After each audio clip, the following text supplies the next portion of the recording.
All right, this is page 68 in the text. We are looking at the graph of f of x equals x cubed minus 1 divided by x minus 1. What about that function makes this a parabola with a hole in it? I'm sorry, say that. All right, that's why there's a hole, because you can't let x be 1. It makes the denominator 0. Why is it a parabola, though? You've got an x cubed in the numerator. Exactly. You could factor out that x cubed minus 1, and you'd have a pair of x minus 1s that cancel, and then you'd have that quadratic factor. That quadratic factor is giving you the parabola, but it has a hole in it at 1 because in the original function you can't let x be 1. Now, in algebra, I could say find f of 2, and you just plug 2 into the function. But if I said find f of 1, what would you say?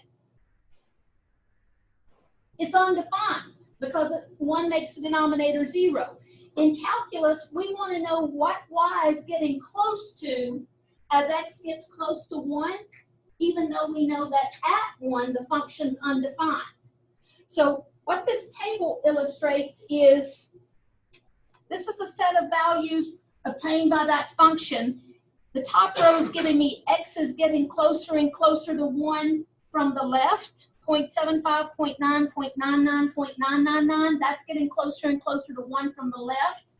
And then if you read in from the right, that's getting closer to 1 from the right, 1.25, 1.1, 1.01, 1.001. So that top row is showing your x is getting closer and closer to 1. The bottom row is obtained by putting each one of those x values into the function. And if you move your fingers in from both directions, what does it appear that y is getting close to as x gets close to 1? It's getting darn close to 3. It's 2.997 on one side of x being 1, and it's 3.03 on the other side of x being 1. We can't let x be 1, but we can get infinitely close to it. And that's what the concept of limit is. As x approaches some constant, in this case the constant is 1, as x approaches 1, what is y getting closer and closer to? The answer is 3. So we see this brand new notation, and that's red. The limit as x approaches 1 of that function, whatever the function is 3. And that means 3 is the y value that the y's are getting closer and closer to as x gets closer and closer to 1. So it's this idea that you can get really, really close to something even if you can't actually get there. Look at the 3 notes I put on the handout. The limit of f of x as x approaches c is how you read that notation. And c is just some constant, some number that the x's are getting closer and closer to.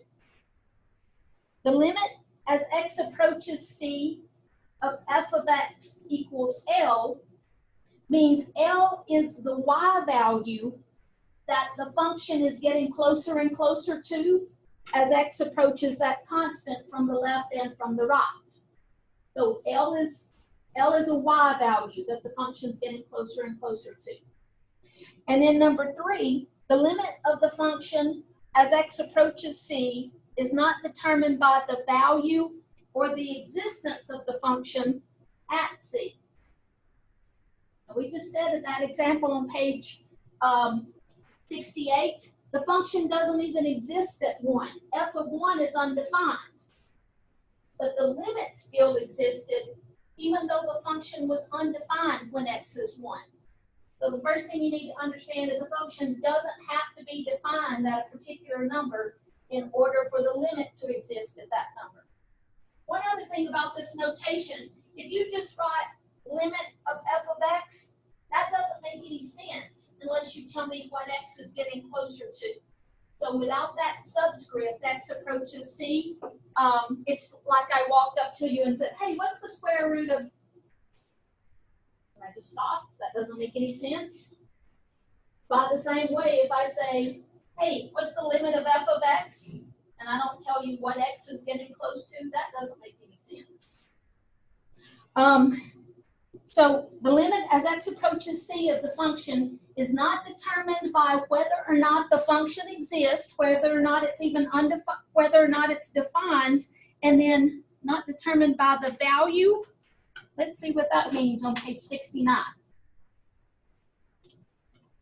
Page 69 has another function that's undefined at 0. You can't let x be 0 in that expression, or you'll have 0 in the denominator, which makes the function undefined. But this example is showing you that even if x is undefined at 0, you can still talk about what the y's are getting close to as the x's get close to 0. What does it look like those y's are getting close to? 2. So you could say the limit, I'm sure they have written it somewhere. You could write the limit of that function as x approaches 0 is 2, even though the function's not defined at 0. And then example 2 shows you a function, a limit which exists, even though the function is defined to be something other than what the limit is at a particular value. If I put my fingers on each side of this graph and move close into where x equals 2, what are my y's darn close to?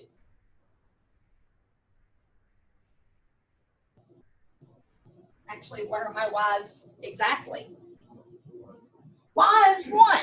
So the limit as x approaches 2 is 1, even though if I just said, hey, what is f of 2 for this function? What is f of 2 for that function? No, it's not undefined. Look more closely.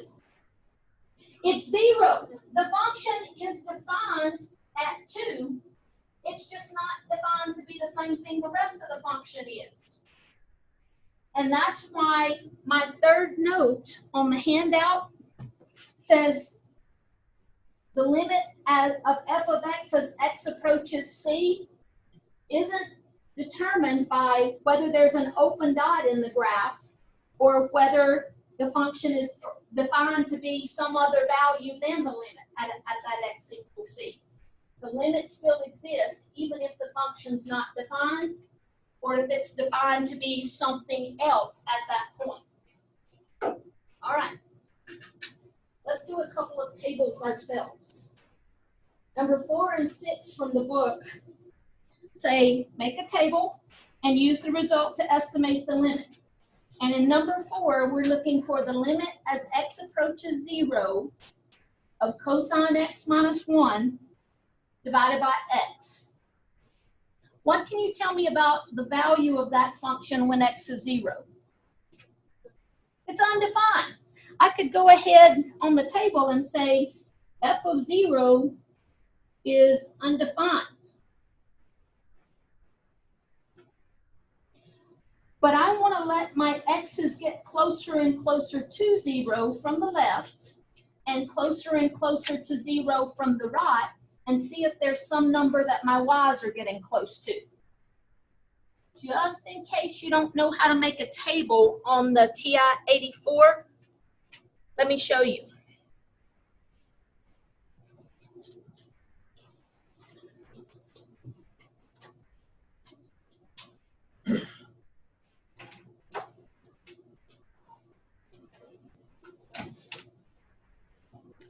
Go ahead and type that function in as though you were going to graph it, and make sure you have the numerator in parentheses.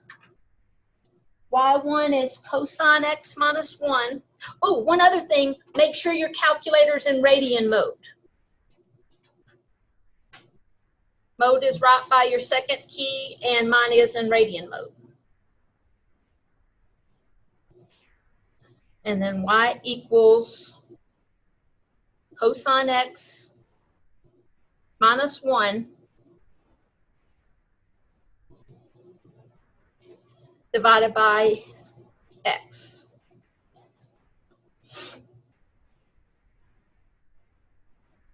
Hey, I've made a typo, but I found it.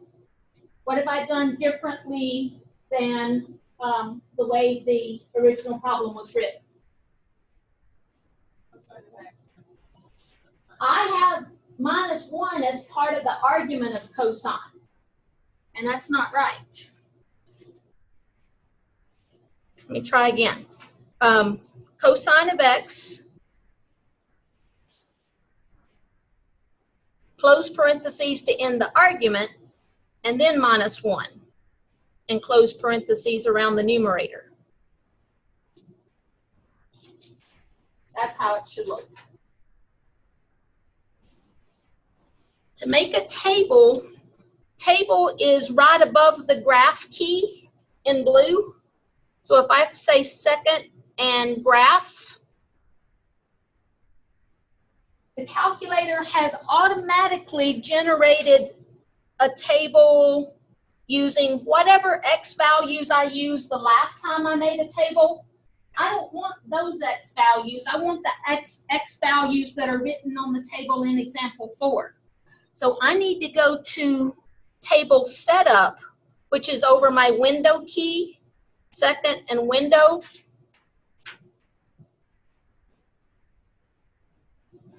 And I want the calculator to ask me for the independent variable and then automatically generate the dependent variable. Make sure you have ask for independent and auto for dependent.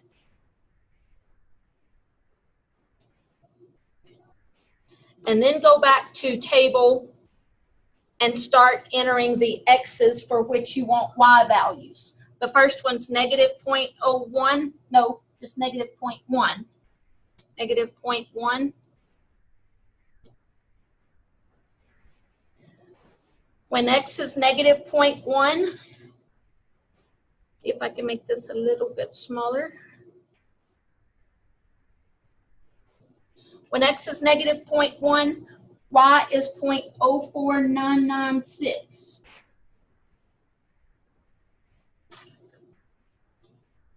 Anybody getting anything different from that?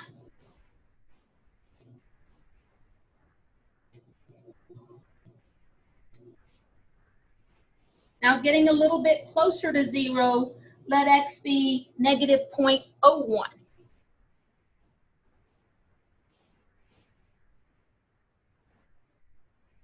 Y is 0.005.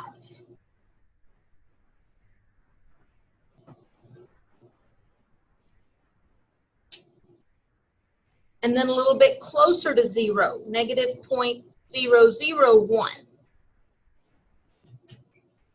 What does that 5e to the negative 4 mean?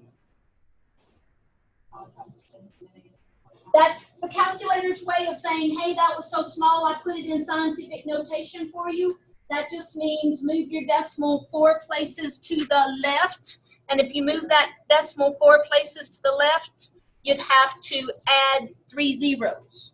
So negative 0.0005.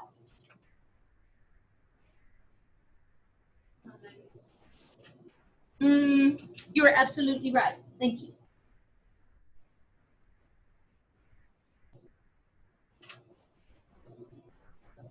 All right. What does it look like my y's are getting close to as my x's get close to 0 coming in from the left? Looks like my y's are getting darn close to 0. All right. Let's start over here on the right-hand column and approach 0 from the right. Find the y value when x is just 0.1.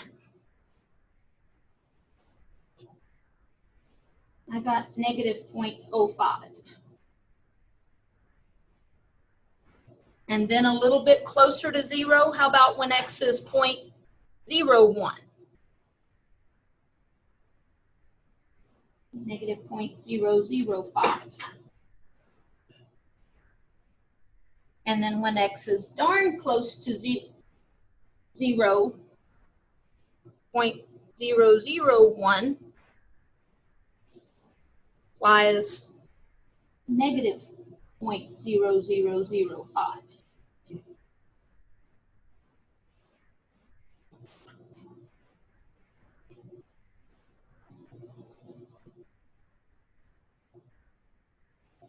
So it looks like as my x's are approaching 0 from the right, getting smaller and smaller, closer and closer to 0, what does it look like my y's are doing? They're also getting close to 0. In order to say the limit exists, the y's have to be getting closer and closer to the same number from both sides. And since the y's are getting closer and closer to 0 from both sides, we can say that this limit is 0, even though we've already said the function itself is not defined at 0, the limit still exists at 0. Because there's some number that the y's are getting closer and closer to from both sides. All right, let's do one more table real quickly. Type in number 6 as though you were going to graph it.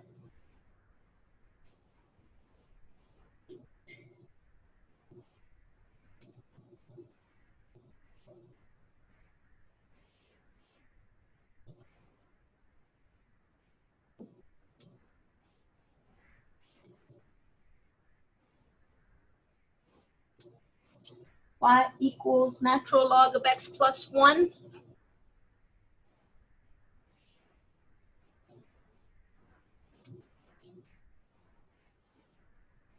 Divided by x.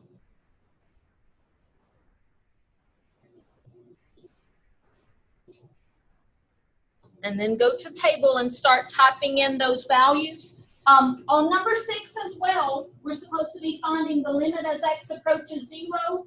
Some other problems, we're finding the limit as x approaches 4. If x is approaching 4, you want your x's getting closer and closer to 4 from either side. But this is approaching 0, so I think the x's we already have typed in, yeah, they're the same x's. That's kind of handy. When x is negative 0.1, y is 1.0536. When x is negative 0.01, y is 1.005. And when x is negative 0.001, y is 1.0005.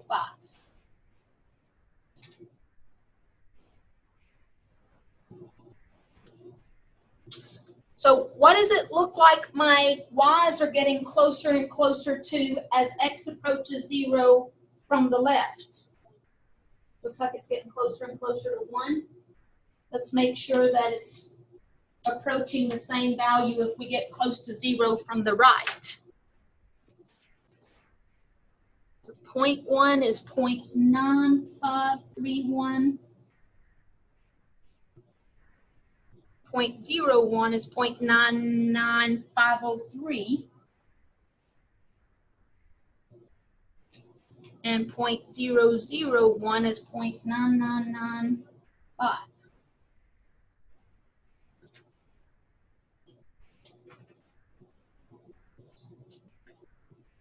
So it looks like as x approaches 0 from both sides, the y's are getting closer and closer to 1 from both sides. So you would say the limit of that function as x approaches 0 is 1. Don't put 1 right here in your table because f of 0 is not 1. It's what? It's undefined.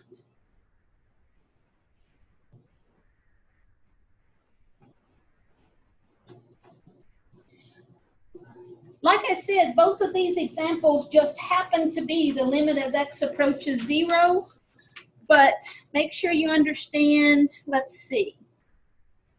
Well, number 1 in the homework says the limit as x approaches 4. and you have different x's then. Your x is getting closer and closer to 4 from the left would be 3.9, 3.99, 3.999, and your x is getting closer to 4 from the right would be 4.1, 4.01, 4.001. All right, so you can make a table on the calculator to find the limit. Number 28 is slightly different. It says sketch the graph of the function and then identify the values of c for which the limit exists. I keep forgetting how to add these restrictions on a piecewise function. I know that f of x is sine x, but only for the x is less than 0, anything to the left of 0. I know f of x is 1 minus cosine x, or anything between 0 and pi inclusive. And I know f of x is cosine x for all the x's greater than pi. And again, I just forget how to type in those restricted domains on my calculator. So I graphed it on my calculator and just made sure that I only graphed sine x up to x is 0. And then I put an open dot. I know sine of negative pi is 0. And then sine of, actually I can put a closed dot there. Sine of pi over 2, negative pi over 2 is negative 1. And sine of 0 is back to 0.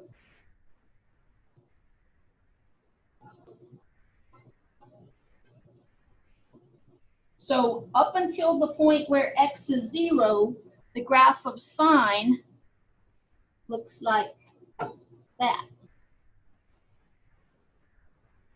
If I'd gone further to the left, it would have come up and then come back down again.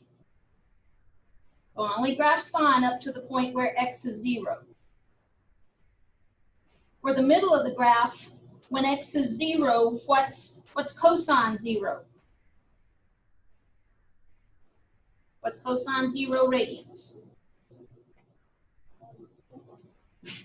Yes, 1. And then 1 minus 1 is 0. So the graph goes through when x is 0, y is 0.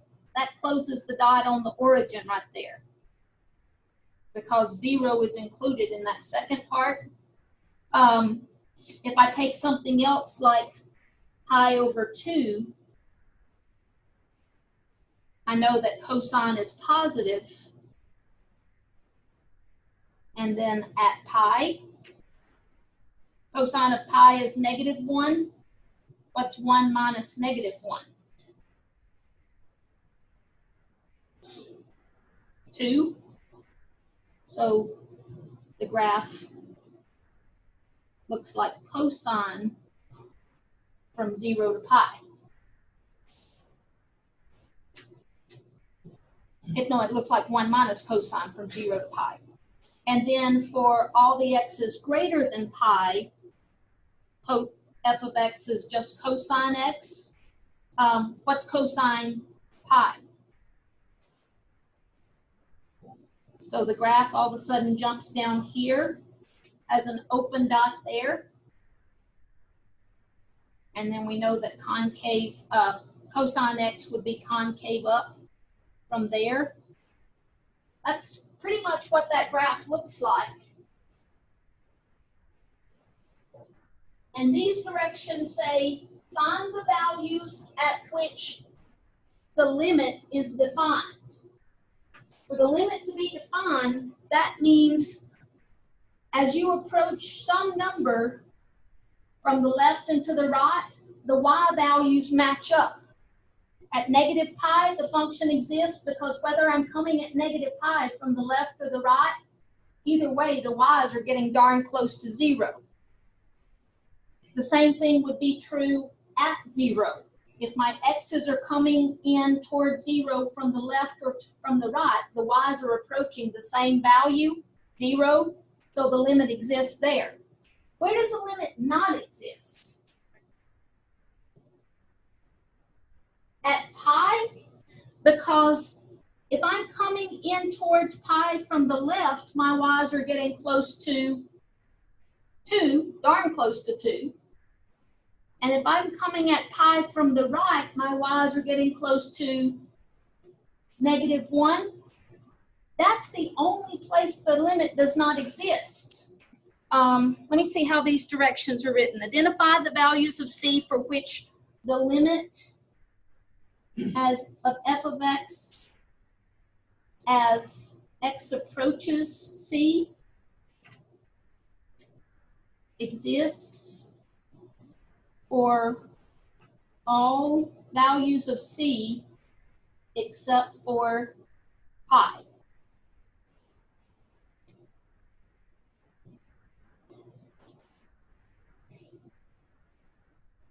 That limit would exist for all values of c except for pi, because everything to the left of pi hooks up continuously, and everything to the right of pi hooks up continuously. It's just at pi that you get two different y values on each side of pi. Which brings me to what causes a limit to fail to exist. A limit doesn't exist at c if f of x is approaching a different y value from the left of c as it approaches from the right of c. That's case 1 is why the limit doesn't exist at pi. As x approaches pi from the left, we get 2, but as x approaches pi from the right, we get -1. Since the function approaches two different y values, the function doesn't exist at pi. And then page 70 and 71 shows you two other times the limit doesn't exist.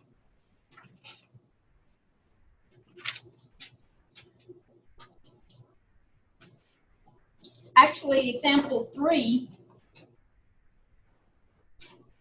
is another example of when the limit doesn't exist at 0, because as x approaches 0 from the left, our y's are -1. But as our x's approach 0 from the right, our y's are +1. So the limit doesn't exist at 0 because y is approaching two different numbers as x approaches 0 from the left and from the right. What are the deltas? Hang on to that 1 second. We're almost to the deltas. I'll show you in just a jiffy. Example 4 shows you a second case where the limit doesn't exist. The limit doesn't exist at 0 because the y's are getting infinitely big as x gets close to 0. What is that the definition of? When you have a vertical line that the graph's getting infinitely big as x approaches that vertical line, what's that vertical line called? An asymptote. So wherever you have a vertical asymptote, the limit doesn't exist. And then example 5 shows you the third time, and this is kind of unusual, kind of rare, but a third time a limit doesn't exist is when the graph is oscillating wildly between two fixed x values. This graph is the graph of sine of 1 over x. It bounces like crazy between -1 and +1 infinitely many times as x gets close to 0. That's what'll burn your calculator up right there. Just exploded. Yeah, just explodes in your hand. So the 3 times that a limit doesn't exist, make sure you know these. The 3 times, and it's exactly what I typed for you, the 3 cases which cause a limit not to exist are when the y's have two different values as x approaches c from the left and from the right. Or, and I'm going to make you a note there.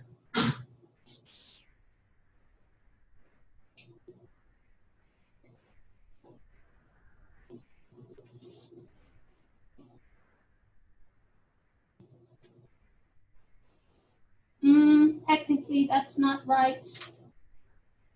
Yeah, that's not right. And I write you a different.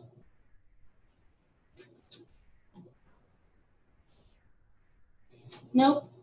Whatever I started to write there, there was a tiny technical reason it wasn't correct, so I'm gonna just mark that out. For number 2, I can say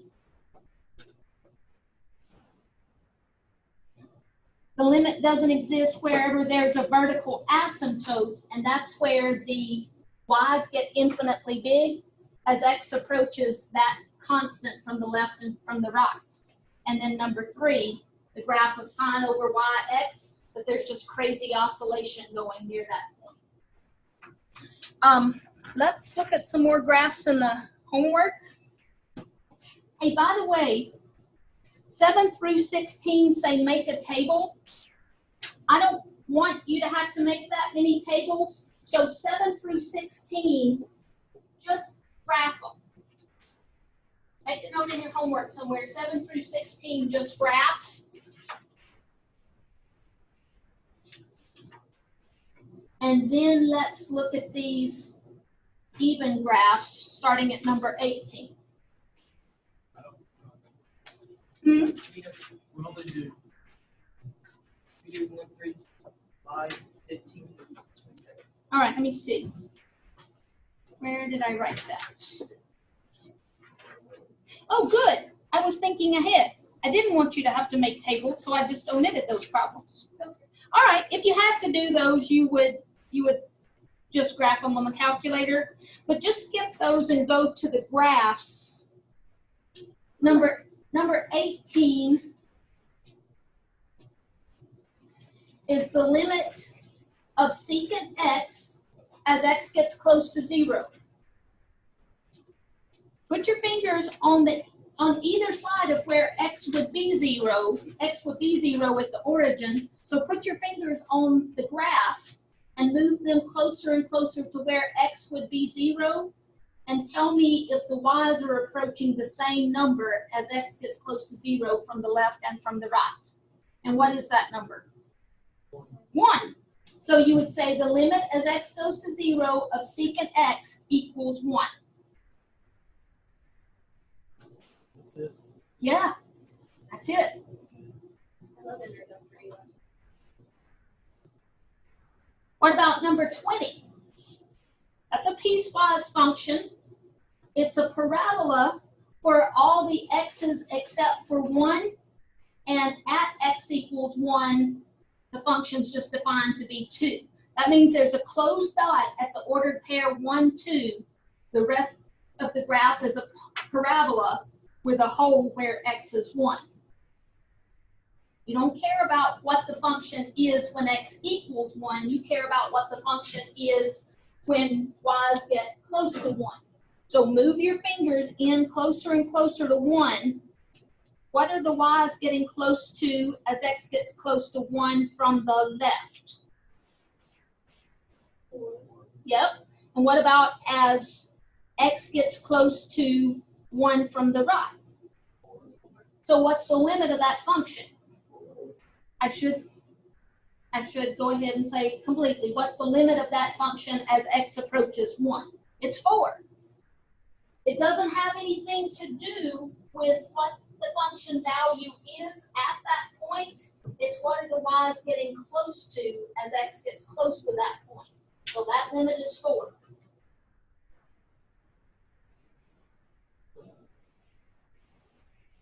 What about 22?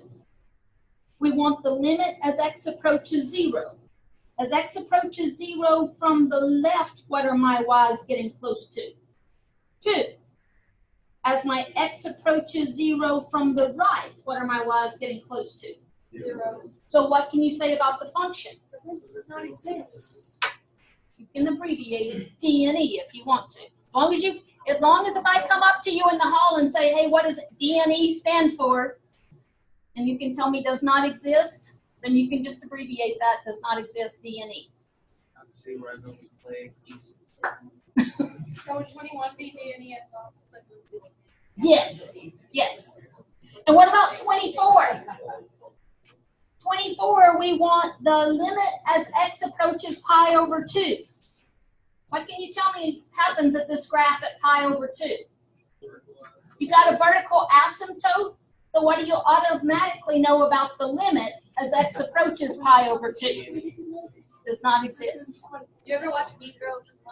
No, I don't like Mean Girls. I had 3 very sweet girls. I don't want to know that Mean Girls exist. In my happy bubble, Mean Girls do not exist. That's the movie of our generation. All right, number 26. We get to analyze this function to death. Woo-hoo. Where is that? Number 26. What's f of negative 2?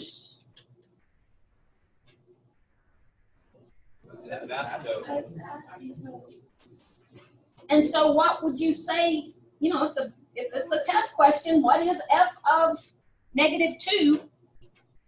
What's the answer? It doesn't exist. Now, undefined is what you would say about that. It's not a limit, it's just f of negative 2 is undefined because there's not a closed dot on the graph anywhere where x is negative 2. So f of negative 2 is undefined. What about the limit as x approaches negative 2? It does not exist. You say a function's undefined, a limit does not exist because as x approaches negative 2, from the left, the y's are going to negative infinity. From the right, the y's are going to positive infinity. What about f of 0? That's where the closed dot is, 0, 4. So f of 0 is 4. What about the limit as x approaches 0? 1. Your y's are approaching 2 different values as x approaches 0 from the left and from the right. As x approaches 0 from the left, it looks like y is maybe 1.5. But as x approaches 0 from the right, y's are 4. So that limit doesn't exist because of the gap in the function. E part says f of 2. What's f of 2? There's no closed dot where x is 2, so that's undefined. What about the limit as x approaches 2? It looks like a half to me. A half is what I would put as x approaches 2 from the left or as x approaches 2 from the right. It looks like the y's are a half. So that's the f part. The g part, what's f of 4? That's where the closed dot is. So f of 4 is 2. What about the limit as x approaches 4?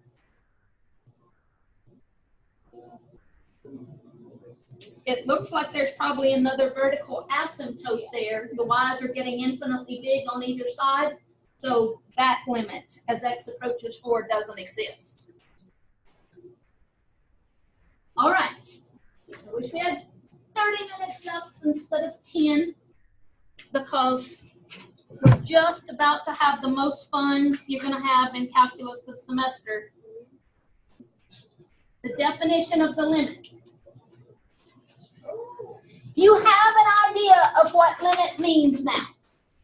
Limit, when you say the limit as, and this is just me talking and drawing for a minute. Everything I'm fixing to draw, I already have on your paper, so you can just listen. You don't have to write anything down, but I can talk about it better while I'm drawing. So the limit of some function as x approaches c equals L means that that function, as x gets closer and closer to c, the y values get closer and closer to L. The definition, the official definition of limit is for any function, and I'm just reading this basically, but I already have it memorized. For any function f of x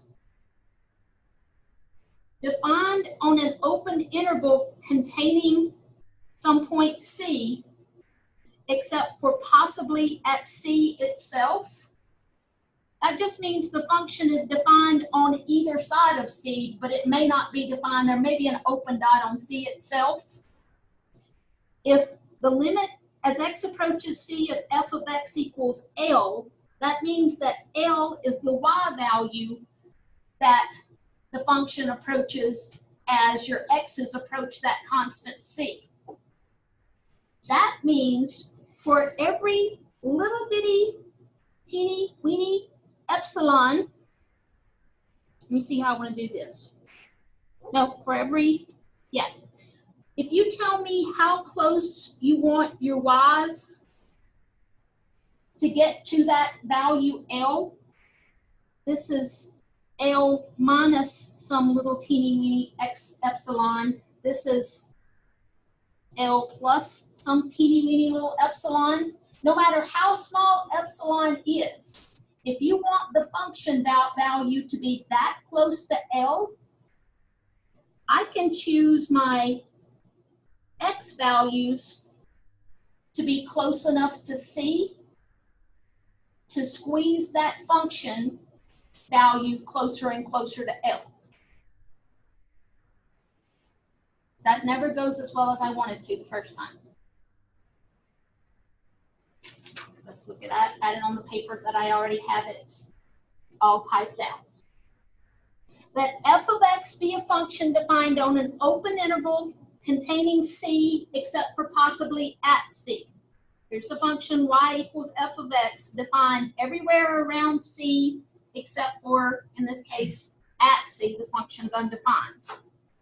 When you say the limit as x approaches c of the function equals L, that means that for any tiny little epsilon anybody could possibly choose, there's a delta so close to c such that the distance between, if the distance between x and c is less than that little bitty delta, then the distance between f of x and L will be less than the little bitty epsilon you gave me. Made much more sense the second time, right? Not yet, let's keep going. Absolute value of x minus c, you know absolute value means distance. So when I say the absolute value between x minus c, I can say that means the distance between x and c. And the absolute value of f of x and L is the distance between f of x and L. So you give me some tiny little epsilon and you say, I want this function to get within a quarter unit of, let's say the limit is 7. I want the y values to get within a quarter unit of 7.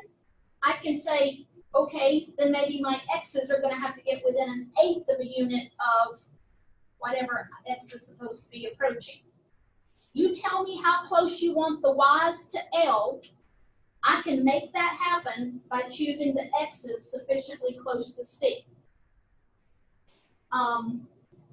The smaller epsilon you choose, the closer you want the function to be to L, the smaller delta I'm going to have to pick. The closer my x's are going to have to get to C. So here's what I'm not sure that we can do in 5 minutes, but I'm going to attempt it. In tonight's homework, and I may have to delay it, but in tonight's homework, you're supposed to do 4 delta epsilon proofs. You have to have the definition of the limit memorized. You have to go, the limit as x approaches c of some function f of x equals L means that for every epsilon greater than 0, there's a delta greater than 0, such that if the distance between x and c is less than delta, then the difference of f of x and L is less than epsilon. And that's a part of every Calculus 1 student's life. Every Calculus 1 student that's ever lived since Newton. It's literally Greek. It is literally Greek. So what are delta and Epsilon is some tiny value you give me. You're telling me how close you want f of x to be to L. And based on how close you tell me f of x has to be to L, I'm going to have to get my x really, really close to C. I'm almost thinking there is no point in starting this for 3 minutes. There's not. I would just be trying to cram it in. It wouldn't make sense. So let me say for tonight, here's what I want you to do tonight. That 1, 3, 5, and then 15 to 27. And also this. And this is not turned in. This is just something I want you to practice. I want you to practice learning the definition by saying, there's a function, f of x, defined all around C, except for possibly at C itself. Now I'm just recopying the definition, but I'm showing you how to practice it as you're drawing. It makes more sense if you practice it while you're drawing. The limit of f of x as x approaches C equals L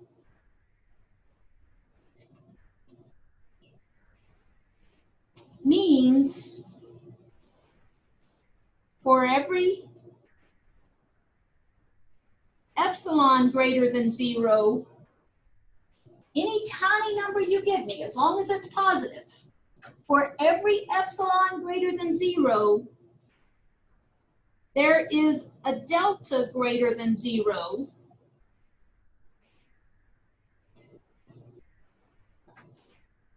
such that if absolute value of x minus c is less than delta, then absolute value of f of x minus L will be less than epsilon. All I did was write the definition, and the definition is typed on the handout I gave you. But this means you give me some tiny number, you tell me how close you want the function to get to L. I can get the function that close to L by letting my x's get sufficiently close to C. All right, doesn't have to make total sense tonight, but I do want you to study that definition. Yes, ma'am. When I was making the table for my calculator, it wouldn't let me put in a negative.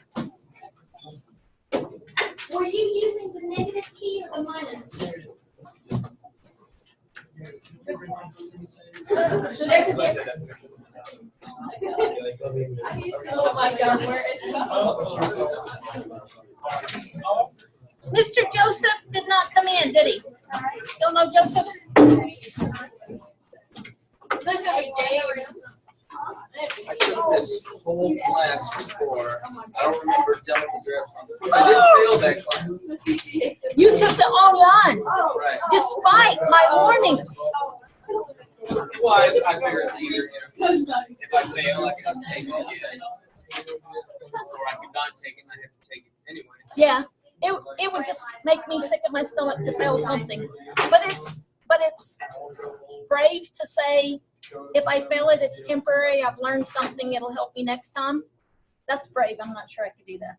Like, we were doing differentials, derivatives. I don't remember any Greek. Okay. I'm pretty sure that Miss Denton and the other Rome State teachers have their students do a delta epsilon proof. It's that online class. It's not my favorite format to offer calculus. Calculus online ought to be illegal.